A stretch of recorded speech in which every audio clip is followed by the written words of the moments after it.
से अल्लाह ने और आपने मुझे मौका दिया कि मैं अवाम की खिदमत करूं और अल्हम्दुलिल्लाह आप देखते हैं कि पार्लियामेंट के अंदर मजलिस की तरफ से, हैदराबाद की अवाम की तरफ से मैंने हर मसले पर अपनी आवाज़ को उठाया। बेबाकी के साथ हमने हुकूमत वक्त के गलत फैसलों के ख़िलाफ़, उनके गलत क़वानीन के ख़िलाफ़ मजलिस ने पार्लियामेंट के अंदर तकारीर भी की। उस कानून की हमने तायीद नहीं की बल्कि उसका डिवीज़न का मुतालबा किया। तो मेरे अजीज़ दोस्तों और बुज़ुर्गों, पार्लियामेंट के बाहर भी मजलिस इत्तेहादुल मुस्लिमीन के इस रुकने पार्लियामान ने हैदराबाद और तेलंगाना को छोड़कर उत्तर प्रदेश में मजलिस इत्तेहादुल मुस्लिमीन को मजबूत करने की कोशिश की। हमने गुजरात की सरजमीन पर हमारे अराकीन बल्दिया को मुंतखब करवाया। उत्तर प्रदेश में मजलिस के 100 से ज़्यादा अराकीन बल्दिया हैं, 8 या 10 चेयरमैन हैं बल्दिया के। मजलिस इत्तेहादुल मुस्लिमीन बिहार में 5 MLA हमारे कामयाब हुए और मुझे यकीन है कि इंशाअल्लाह ताला इस बार अख्तरुल ईमान साहब किशनगंज से मजलिस इत्तेहादुल मुस्लिमीन के रुकने पार्लियामान मुंतखब होंगे। महाराष्ट्र में मजलिस के 2 रुकने असम्बली हैं, कई अराकीन बल्दियाँ हैं। तो ये सब चीज़ें आपके सामने हैं। तो मेरी आपसे अदबन गुजारिश है कि 13 तारीख के दिन आप अपने एक वोट का इस्तेमाल मजलिस के हक में करिए।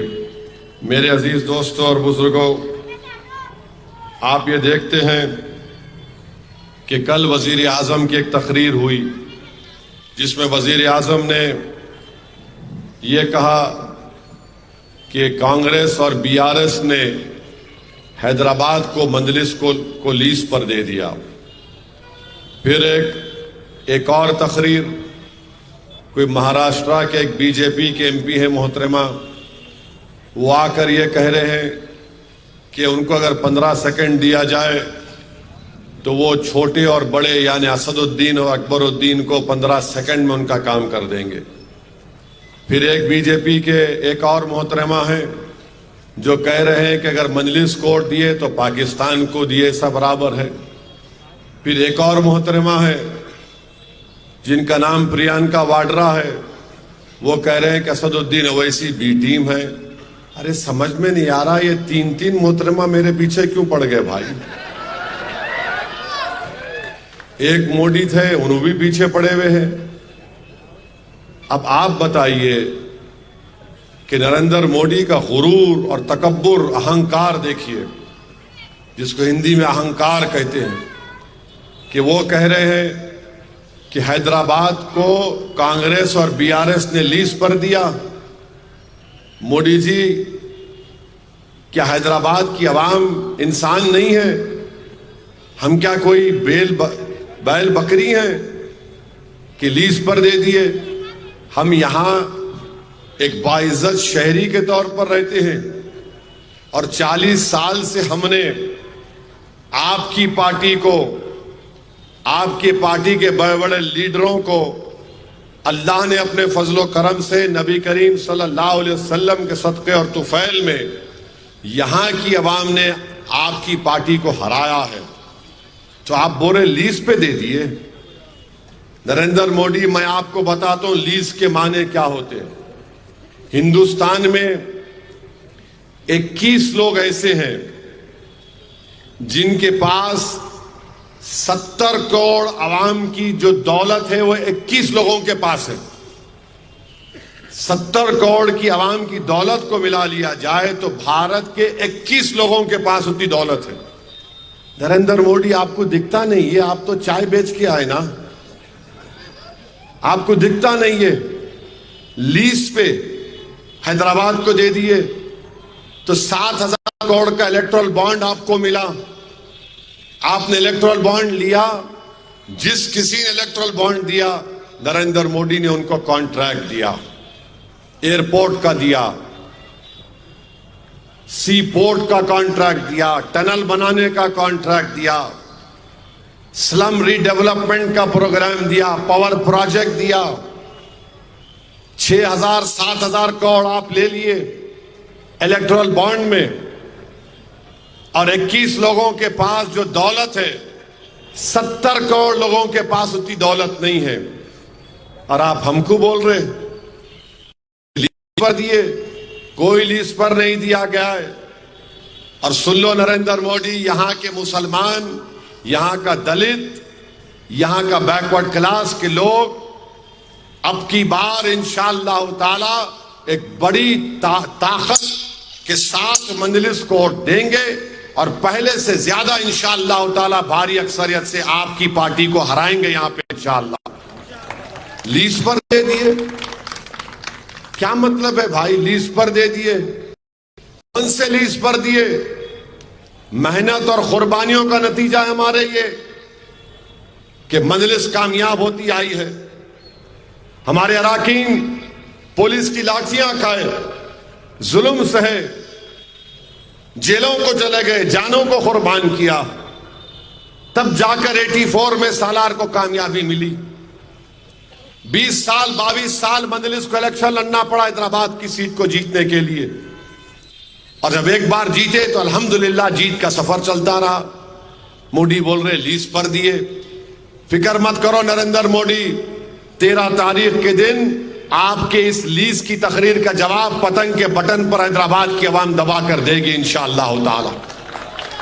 अब दूसरी बात, ये प्रियंका वाड्रा, इन्हों बी टीम असदुद्दीन ओवैसी, प्रियंका वाड्रा, एक बात सुन लो आप,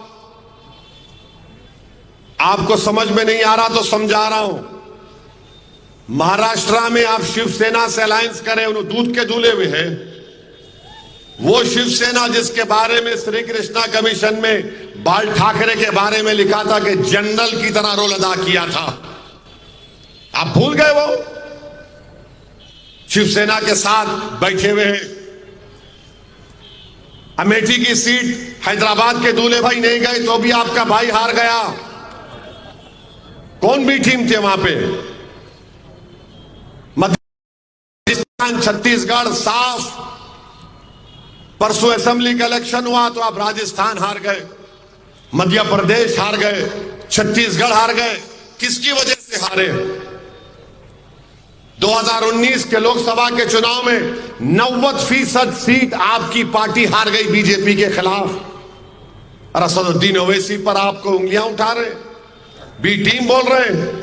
याद रखो, जो कोई बोलेगा मजलिस के बारे में उसका जवाब मेरी जबान देगी अब इंशाअल्लाह ताला। मैं खामोश नहीं बैठने वाला हूं। हम अपने हक की लड़ाई लड़ रहे हैं। आपकी पार्टी प्रियंका वाड्रा यूएपीए का कानून अमित शाह लेकर आए, आप सपोर्ट किए नहीं किए बोलो? उस कानून के तहत 4-4 साल से बच्चे जेलों में सड़ रहे हैं। एक 85 साल का ईसाई पादरी जेल में मर गया। आपकी पार्टी ने अमित शाह के कानून की तायीद की। आपकी पार्टी केजरीवाल जो 370 निकालने में बीजेपी की तायीद किया कश्मीर की, उसके साथ अलायंस आप करते हैं और हमको बोलते हैं। ये दिमाग से निकाल लो अपनी बात तुम कि जवाब नहीं मिलेगा, जवाब मिलेगा। मैं सिर्फ तेलंगाना को सामने रखकर खामोश बैठा हुआ हूं। इसीलिए मैंने कहा था कि हैदराबाद से पतंग, तेलंगाना से बीजेपी खत्म। अगर आप ये समझ रहे हैं कि तुम्हारे बोलने से मैं खामोश बैठ जाऊंगा, नहीं खामोश बैठूंगा। हमारी भी इज्जत नफ्स है। हम यहां पर जो चलकर नहीं, कोई मैदानों में बागों में चलकर नहीं आए। यहां पर मुमताज खां बैठे, एक नहीं 3 बार पुलिस मुसल कसी उनको, लोग नहीं जानते। अहमद पाशा कादरी बिदर की जेल में थे, पुलिस ने मुझ पर लाठियां बरसाई, गोलियां चलाई, 6 फीट के फासले पर गोली मुझ पर चलाई गई।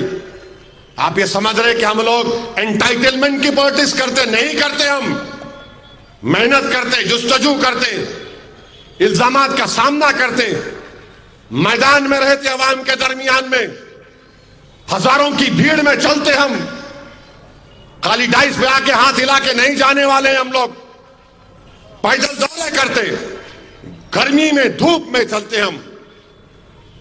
क्या बात कर रहे हैं आप? सोचो थोड़ी देर के लिए, इसका जुमला जो तुम बोल रहे हो उसका असर कहां तक जाएगा। फिर सिर्फ तेलंगाना से बीजेपी को कमजोर करने के लिए मजलिस ने ऐलान किया है। इसका यह मतलब नहीं है कि आप जो आए मुंह को आए बोलते जाएंगे। बहुत जबान, मेरी भी जबान बहुत लंबी है। पूरे मुल्क में बदनाम इसलिए हूं कि मेरी तकरीर के अल्फाज जो निकलते हैं सबको दिलों में लगते हैं, चुभते हैं। और एक मोहतरमा है, कहां से? महाराष्ट्र से। 15 सेकंड हमको दो, छोटे बड़े को गायब कर देते। अरे मोहतरमा, छोटे को बहुत समझा के रोक के रखा, छोड़ दूं क्या? अरे एक बार अगर छोटा निकल गया तो किसी बाप को नहीं सुनता उन्हें सिवाय मेरे। समझा समझा के मियां ठहरो, जरा ठहरो। 2 दिन है, छोड़ दूं? जाके बैठ गया तो मैं मुमताज खां बैठते, हम भी आम खाते हुए। 15 सेकंड में गायब करते कहते। बोलो कहां पे आना? 15 सेकंड आता हूं मैं, चलो। मेरे बीवी बच्चों को लेके आता हूं, तुम मोदी से पूछो कहां पे आना। मैं मरने को तैयार हूं मजलिस के लिए। मैं इन गरीबों के लिए मरने को तैयार हूं। मैं मौत से नहीं डरता। दुनिया मेरे लिए है मगर कोई माने नहीं रखती। मेरी दुनिया सिर्फ मजलिस है। मेरी दुनिया सिर्फ मजलिस है और मजलिस रहेगी। 15 सेकंड में ये कर देंगे। क्या करेंगे 15 सेकंड में? तुम बोलो कहां पे आऊं? तुम्हारे पार्टी के दफ्तर पे आऊं? तुम्हारे वजीर आजम के घर के सामने आऊं? आओ, आता हूं, बोलो क्या करेंगे तुम? तुम अखलाक पीलू खान की तरह वही करोगे? करो मेरे को, मैं मरने तैयार हूं। तुम समझ रहे हम मौत से डरने वाले हैं? अरे मौत हमको फना नहीं करती। मौत का मतलब यह है कि एक घर से दूसरे घर को मुंतकिल होना, वो मौत है। तुम फना हो जाओगे, हम नहीं होंगे फना इंशाअल्लाह। मैं मरने को तैयार हूं। और तुम्हारे वो लोग, वो जालिम लोग 6 फीट से सही गोली नहीं चला सके, गोलियां चलाए। इंटरनेट के नंबर से रोज 3-4 मरतबा मुझे मैसेज आता कि तेरे को यहां मार देंगे, तेरे को वहां मार देंगे। अरे मारो ना कमीनो, कौन रोक रहा तुम लोगों को? मार देंगे, वो कर देंगे। क्या मुर्गे का बच्चा हूं? जो मारने को आएगा ऐसा तो पीठ नहीं दिखाऊंगा मैं, मगर तुम बताना पड़ेगा कहां पे आऊं। 15 सेकंड मोदी जी, ये तुम्हारे एमपी बोल रहे 15 सेकंड। बोलो मोदी जी कहां पे आना, हम बताओ हमको। तुमने अखलाक पीलू खान, रकबर, बिल्किस से क्या किया दुनिया ने देख लिया। दुनिया ने देख लिया कि हथकड़ियों में एक आदमी है, गोली चला दिया आपने। मुख्तार को आपने जहर दे दिया। बताओ क्या करोगे? तुम सिर्फ मौत ही के लिए समझो, हमको हम तैयार है, मगर तुम्हारी वजह से नहीं, अल्लाह हमारे मुकद्दर में लिखा है। जालिमों सुनो, शहादत है मतलूब मकसूद मोमिन, न माले गनीमत न किश्वर किशाई हमारे जिंदगी का मकसद है। 15 सेकंड में गायब, छोटा बड़ा। तुमको छोटे बड़े की तमीज भी नहीं मालूम होगी अभी। छोटे को बोल रहेंगे, वो कर देंगे। अरे कोर्ट में फैसला हो चुका है, बके जा रहे हो, बके जा रहे हो। और वो एक मोहतरमा बोल रहे इनको मजलिस कोर्ट दिए तो पाकिस्तान कोर्ट दिए। अरे पाकिस्तान से तुम्हारी इतनी मोहब्बत क्यों है? आपको याद होगा 2014 में नरेंद्र मोदी अफगानिस्तान गए थे। अफगानिस्तान से प्लेन में नरेंद्र मोदी ने फ्लाइट में देखा, पायलट से पूछा नीचे बहुत लाइट दिख रही। उसने बोला नवाज शरीफ के घर में शादी हो रही। बोले लैंड लैंड लैंड हो गए। बगैर दावत के नवाज शरीफ के पास हाथ बल के चले गए। मित्रों चले गए। हम क्या बोलते हैं बेगानी शादी में। उसके बाद नवाज शरीफ क्या करे, हमारे एक एयरफोर्स के अड्डे पे 4 लश्कर तैयबा के दहशतगर्दों को घुसा दिए। मगर मोदी जी शादी में गए, पाकिस्तान को गए और वहां पर एयरफोर्स के अड्डे पे हमला हो गया। पाकिस्तान, अरे नरेंद्र मोदी के पार्टी वालों, भारत के जो 17 करोड़ मुसलमान आज इस देश में है और रहेंगे सुबह क़यामत तक, हमने जिना के पैगाम को ठुकराया था। हम टू नेशन थियरी को नहीं माने। आपकी आइडियोलॉजी के श्यामा प्रसाद मुखर्जी और जिना ने मिलकर हुकूमत बनाई थी। शर्म नहीं आती आपको कि जिना के साथ श्यामा प्रसाद मुखर्जी ने गवर्नमेंट बनाई थी, जब पूरे मुल्क में क्विट इंडिया का नारा लगा। हैदराबाद के मौलवी इस्माइल मक्का मस्जिद के इमाम अंग्रेजों के खिलाफ सुल्तान बाजार में लड़ाई लड़े। सबसे पहला कैदी काला पानी का मौलवी इस्माइल हैदराबादी था। सुनो मोहतरमा, नहीं मालूम होगा तुमको, हम गए थे काला पानी को। अंग्रेजों को भगाने वालों का नाम में अगर नुमाया नाम आएगा तो पूरे मुसलमान लीडर्स का भी नाम आएगा हिंदू भाइयों के साथ। मगर आरएसएस कहीं नजर नहीं आएगी आपको, कहीं नजर नहीं आएगी आपको। अरे आज आरएसएस की आइडियोलॉजी वाले आकर मुल्क की वफादारी का मोहब्बत हमको सिखा रहे हैं। मजलिस कोर्ट दिए तो पाकिस्तान कोर्ट दिए। क्या पाकिस्तान से तुम्हारा तरीका बताओ। पाकिस्तान, अरे मोदी जी, अक़वाम मुत्तहिदा का इलेक्शन तुम पाकिस्तान से हार गए। एक इलेक्शन हुआ था वर्ल्ड हेरिटेज का, कुछ मैं पार्लियामेंट तकरीर में ही बोला उस बारे में। क्या हो रहा है? अमित शाह बोल रहे 40 साल से रजाकार। अरे रजाकार से क्या करना हमको? जो रजाकार थे पाकिस्तान भाग गए, जो वफादार है सीना तान कर तुम्हारे सामने खड़े हुए और सुबह क़यामत तक खड़े रहेंगे इंशाअल्लाह ताला। अब दूसरी हिजरत नहीं होने वाली है। ये वतन हमारा, यहीं पर रहेंगे। इसी जमीन में हमारी मां ने हमको पैदा किया और इसी जमीन में हम चले जाएंगे। तो मेरे अजीज दोस्तों और बुजुर्गों, अब एक नया शोशा आज कोई छोड़े। एक मोहतरमा है, वो बोले कि नहीं नहीं मुसलमानों की आबादी बहुत बढ़ रही। वो मोहतरमा जो है, उनके अब्बा तमिलनाडु के गवर्नर हैं। इन्हों गवर्नर की बेटी है, प्राइम मिनिस्टर के इकोनॉमिक एडवाइजरी काउंसिल में इन्हों मेंबर है। अरे मोहतरमा, आप समझ रहे आप ही पढ़े लिखे, हम पढ़े लिखे नहीं हैं। यकीनन मेरे चेहरे पे दाढ़ी है, सर पे टोपी है, मगर कोंचम मेरे को भी आता। नेशनल फैमिली हेल्थ सर्वे 2019-20 मुस्लिम खवातीन का टोटल फर्टिलिटी रेट 2.36, हिंदुओं का 1.94। कम हुआ है फर्टिलिटी रेट, 20 साल में बहुत गिरा है। दूसरा, सेंसस क्या बोलता है? सेंसस ये बोलता है कि जो मुस्लिम पॉपुलेशन 36.02 था 91 में, वो गिर के 24.65 हुआ है। मोहतरमा, आपको नजर नहीं आता ये? बोलने का अच्छा बीजेपी क्या चाह रही है? मुसलमानों की आबादी हिंदुओं से बढ़ जाएगी। नहीं, 2101 में नहीं 2061 में हिंदू पॉपुलेशन स्टेबलाइज हो जाएगी। कितने पे? 74.7% पर। और उसके 40 साल के बाद 2101 में मुसलमान आबादी स्टेबलाइज हो जाएगी 18.86%। क्यों झूठ बोलते मोहतरमा? मोदी को खुश करने के लिए बोले जा रहे हैं। अरे ये गवर्नमेंट का डेटा है, मेरा नहीं है। तुम्हारे बाप तमिलनाडु के गवर्नर है और तुम प्लेजरिज्म करे अपने थीसिस में।